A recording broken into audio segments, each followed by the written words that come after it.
As Republicans who showed blind loyalty to Donald Trump try to back away from him and acknowledge the true results of the election, they're finding few friends. Trump supporters are furious, and many others just aren't buying the alleged changes of heart. CBS 4's Ty Russell is live with more on what our local lawmakers are saying about all this. Ty?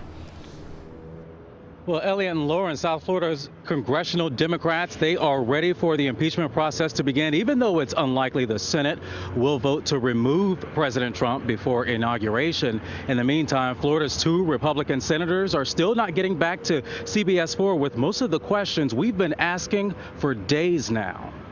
Flags fly at half-staff for U.S. Capitol Police Officer Brian Sicknick, who died after Wednesday's pro-Trump riot. There's clearly a need for the nation to heal. In a statement to CBS 4 News, the office of Republican Senator Rick Scott said, "The Electoral College has spoken. The president has committed to an orderly transition, and that process is underway." Senator Scott is urging the president to reconsider his decision to skip the inauguration, which is an important tradition that demonstrates the peaceful transfer of power to our people and to the world. It's time to move our nation forward. The senator wasn't available for an interview. His office didn't answer our question about the senator objecting Wednesday to President-elect Biden's win in Pennsylvania.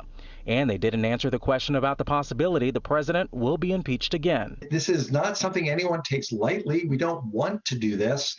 But after what we all witnessed this week, it's time for us to move on and to not put at risk our democracy. Congressman Ted Deutsch and the rest of South Florida congressional Democrats are all in on impeaching President Trump. Monday, articles of impeachment are expected to be introduced in the House of Representatives. The president is accused of, quote, willfully inciting violence against the government of the United States. But it's unlikely the Senate will have enough time for a trial before inauguration. This is not about making a statement. This is about preserving the security of our country and of our democracy. Senator Marco Rubio wasn't available for an interview. However, his office released a video statement Friday.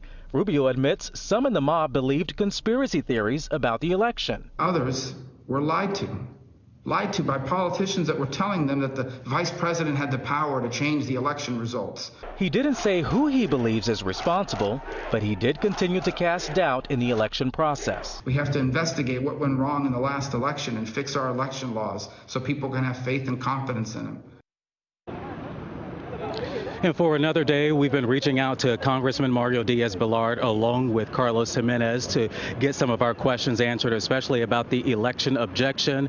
And still, we have not been granted any on-camera interviews, and their offices have not released any statements directly to us. We are live in downtown Miami. I'm Ty Russell, CBS 4 News Tonight.